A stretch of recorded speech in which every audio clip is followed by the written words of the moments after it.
Welcome to Small Business, Big Network, the podcast for small business owners who want big results from their networking. I'm Liz Drury, a freelance voiceover artist who knows that if you're not working, then networking could help. Lucinda Bradford is a ghostwriter who has quite a story to share. When she had to leave her teaching career due to a chronic illness, she wasn't sure what would come next. But she now has a thriving business, and it's partly down to networking. Thank you very much for being my podcast guest today, Lucinda. Thank you very much for having me. Now, you're a ghostwriter and an editor, which sounds very exciting. Tell me about what it is that you do. Okay, so essentially a ghostwriter is someone who writes content for people or businesses in their brand voice, but they don't get any credit for it, except obviously like payment. So it's basically like a behind the scenes kind of writer. So it's essentially a fancy term for a copywriter. That's the way I usually describe it. And often ghostwriters will write, books for celebrities, for example, or other people. And these people tend to be people who want to write something, but they just don't know how to articulate what they want. Yeah. And how do you make sure that your voice is the brand voice of the company? How do you get that across in your writing? Well, I tend to firstly have a chat with the person that I want to write for or who they want me to write for. And I kind of get an idea of who they are as a person, because often when we write, our personality kind of puts itself into the writing. Yeah. So if you are like a business oriented person, you're not going to write something that's full of jokes or that's really funny. You're going to write something that's really professional sounding and straight to the point. Whereas if you are like me, for example, you make a lot of jokes, you tend to try and add a bit of humor, then that will come across in your writing as well. So for me, it's all about understanding the personality of the person or company involved. And then from there, I can kind of assimilate into them. It's kind of like being a chameleon, really. So what kind of businesses have you done this for? Mostly small businesses who might have started up in the past year or so. Those tend to be the businesses that I've worked with so far. So often there'll be businesses that really want either a lot of content or they want something written, but they just don't know how to, articulate it into writing. And that's where I come in. Yeah. And have they been from particular sectors, or is it quite a broad spread of business types? It's quite a broad spec at the moment. I've worked with a coach, for example. I'm working currently with a tech company. I've worked with an artist as well. So it tends to be like a broad range of people, which is fine for me. Like I see myself as a chameleon. Like I can, assimilate into different groups essentially, in order to understand their ideas and their personalities and be able to put that into writing for them. Yeah. Now, I know that ghostwriting isn't the only thing that you do. Tell me about some of the other services that you offer. So I am a professional editor. I have a diploma from the College of Media and Publishing in proofreading and editing. So along with the ghostwriting, I also have an editing service. So if, say, a business has some content that they don't necessarily want rewriting from scratch, but they want it checked over, then I can absolutely do that. And, editing, I really enjoy, oddly. It sounds odd, but I just enjoy picking apart other people's content and making it better and making it more accessible for readers. Because often I'll come across content and it's riddled with spelling errors, grammatical errors, and it doesn't look professional. Yeah. So yeah. Yeah. It's interesting that you find that enjoyable. I think a lot of people like creating the content in the first place, but don't like having to go back and pick through it and change it. So it's great that you're there to do that. Yeah. When it comes to your own content, it's a bit different. So like I'm writing my own book, and I don't enjoy editing my own work, if that makes sense. And I'm Yeah. sure, like, as you said, like other people definitely feel the same. But Yeah. I enjoy editing other people's work. I So think often that you don't see your own mistakes though, do you? no, that is a thing. You know, one of the things I learned while doing the proofreading diploma was, even as a proofreader, you'll make mistakes. Mm. Like it's going to happen, and that's why you need someone else to look at your content for you, because they can pick out the mistakes that you might not necessarily see. Because you know, you'll be writing, say, a blog post for like a few days, and it will just be it gets to a point where you've just been looking at the same thing over Yeah. and over again constantly, and you just don't see any of the mistakes. Yeah. Yeah. um which is why you either get someone else in to have a look at it, or you take a break from it for a week and then come back to it, because then it's like you're looking at it from a fresh pair of eyes. Yes. Yeah. So is writing something that you've always enjoyed doing? Absolutely. 100%. It's been my passion since like secondary school, really. Mm. Even before that, I was always very creative and coming up with like make believe stories. I was always very inside my own head. um, so, but I didn't properly start writing until I was probably about 13, Mm. when I started writing a book, and it was terrible, um, as it would be at that age. But I just kept doing it, and I kept enjoying it. And it got to about when I was in year 11, I think, and a particular teacher um, actually read my writing, and she was like, wow, this is actually really good. Mm. Like, you've got something here. And I was like, oh, because up until that point, I never really found a particular niche that I felt I belonged in. I was always Mm. very much an all-rounder at school. Like, I was pretty much average, Yeah. compared to some of my other classmates, who, you know, they probably excelled in like a couple of things, but I was never really like that. Um, so to find that writing was my thing Yeah. was brilliant for me, and I kind of took it and ran with it, really. Um, but the odd thing is that I never thought I could make a career out of it. Mm. Well, I my always next thought to, question was going to be, how did yeah, you get into this career? yeah, like, well, I don't even know where to start with that, because it starts off like, um, it's strange, because where I was a year ago, I never thought I'd be here, Mm. essentially, with my own business and doing writing as a career, because I always assumed that, you know, to be a writer meant you had to be kind of a J.K. Rowling, you know, Yeah. writing books for other people, and you never necessarily made a success out of it. So I actually went into teaching when I got out of university 4 years ago Yeah. now. And you know, I considered myself a good teacher. I enjoyed it a lot, and it was what I thought I was going to do, until March 2019 happened, and I got sick, Mm. and I had what was suspected to be a ruptured ovarian cyst, Oh, no. which was extremely painful. And I remember it very vividly. It was very traumatic for me, because I had no idea what was going on, Yeah. and I was in a lot of pain.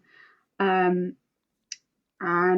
it was kind of a benchmark for me, because before that point I was doing really well in my teaching, and I was progressing a lot as well, and learning a lot. And then after that, it was like I kind of shut down, Mm. and I just couldn't. It was honestly like just getting through each day. And luckily, I did make it to the end of my training. Yeah. And I did manage to kind of limp towards the end, with a lot of support along the way. But at the end of it, I mean, with teaching, I don't know if you know, but once you've completed your training year, you have to do a full-time teaching year called your NQT year, newly Yeah. qualified teacher year, Yeah. in order to retain your qualified teacher status. Yeah. Now, I decided to put that off, and I thought, okay, I'm not going to be able to start that until I know what's going on with my body, because I was Yes. still in a lot of pain. Yeah. So I put it off, and I decided to go part-time by working with a teaching agency. I moved back in with my parents to get, full support. Yeah. And from there, I went on the path to getting a diagnosis. And I suspected at the time that I had something called endometriosis, which is a disease in, about 10% of women or non-binary people or trans men, that impacts on their like gynecological stuff, as it were.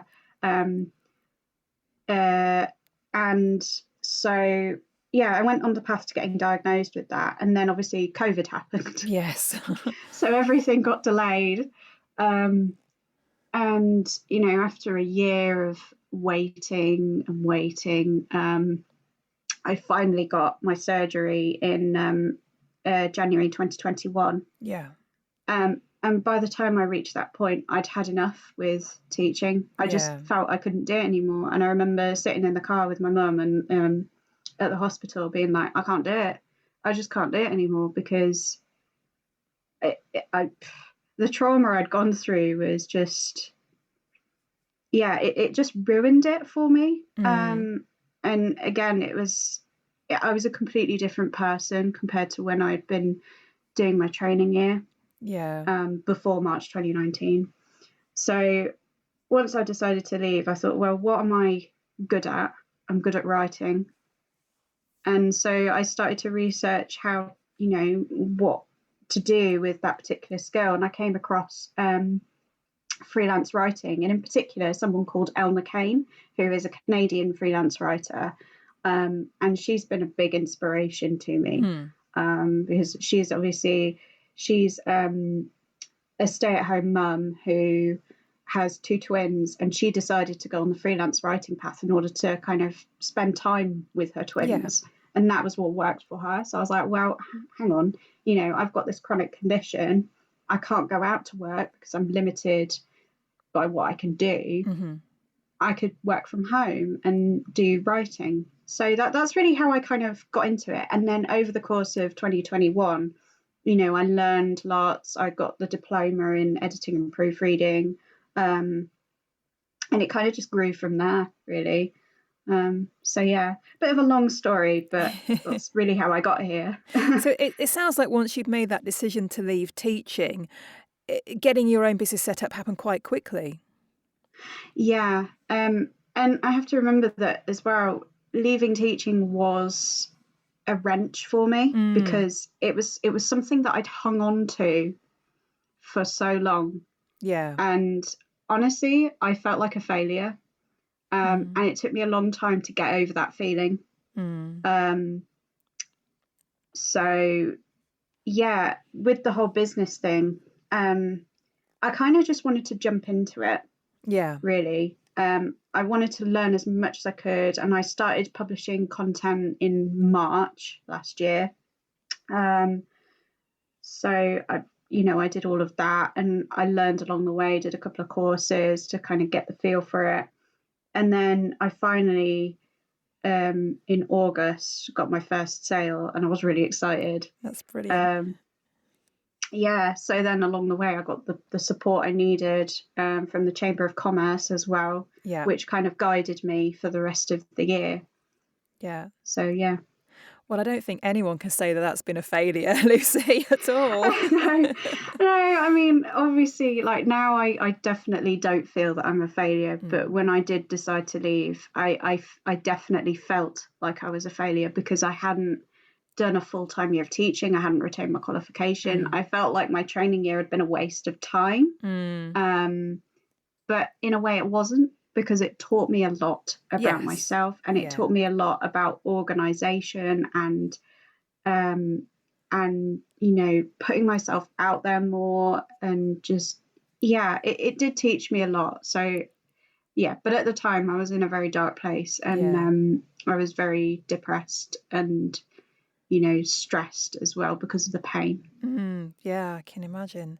So let's talk about networking now then. How did you come across networking for your business?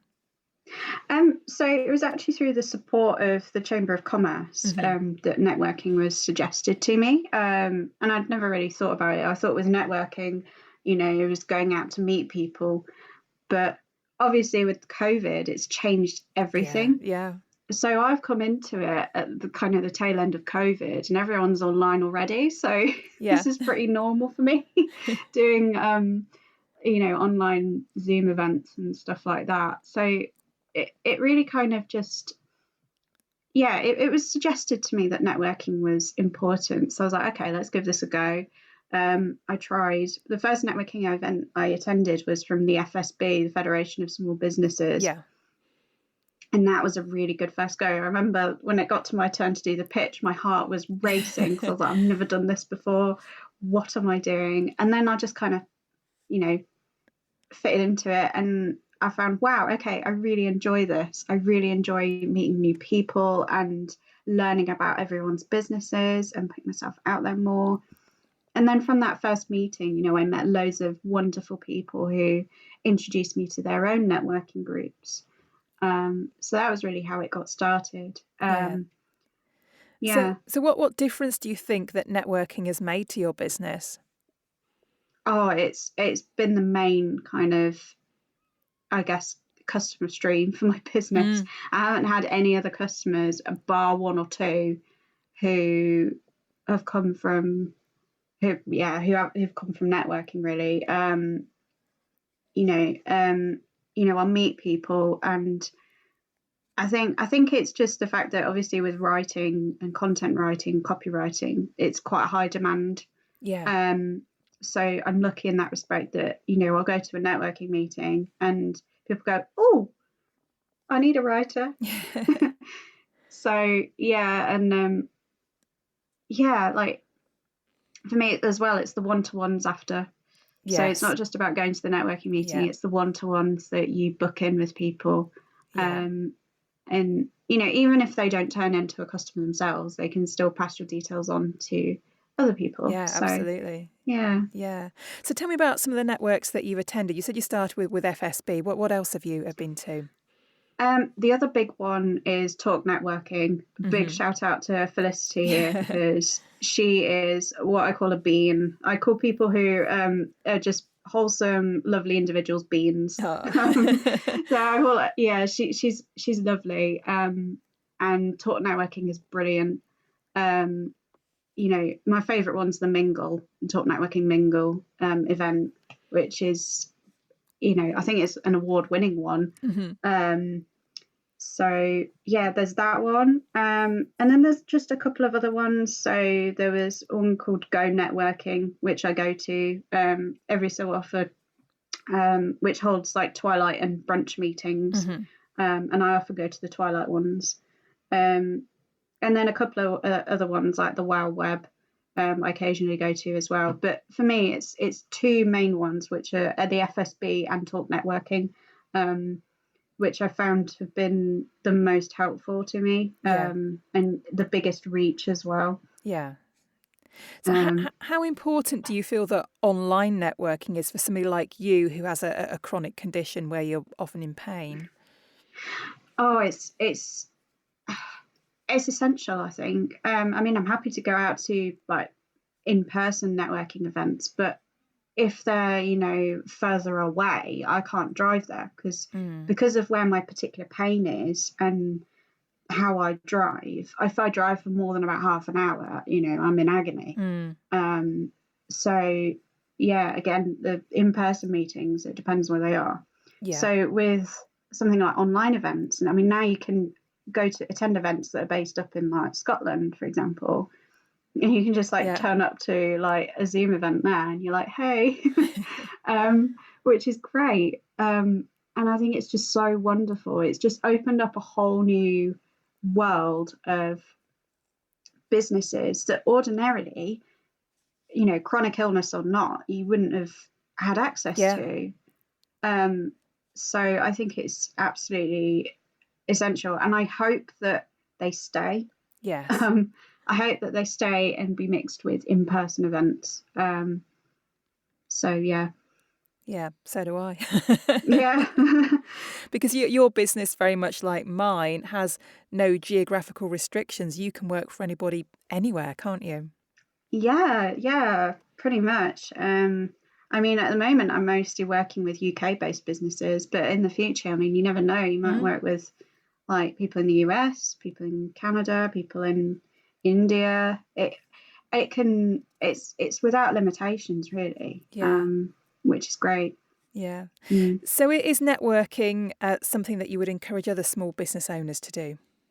Oh yeah, 100%. I mean, for me, as I said, this is like the main way that I get customers. And the turnaround is pretty quick from like a networking meeting to somebody making an inquiry. Like it's within a week sometimes, which is brilliant. So I would definitely recommend it for other small businesses and especially startup businesses. Yeah. Because it's the only way you're going to get yourself out there. And it's a great place for you to practice your pitch and meet lots of other wonderful people who not only can turn into customers, but can also help you as well. Yeah. And to have business friends, as it's called. Definitely recommend. So how do you hope that your business is going to grow this year? Have you got any grand plans? Oh, I mean, I do want it to grow. I do have goals set. I've got goals set for halfway through the year in order to kind of try and grow it. At the moment, I'm trying to take it as it comes because obviously I'm dealing with my chronic illness on the side. And that's part of my business model in a way. I prefer to be honest about it. Yeah.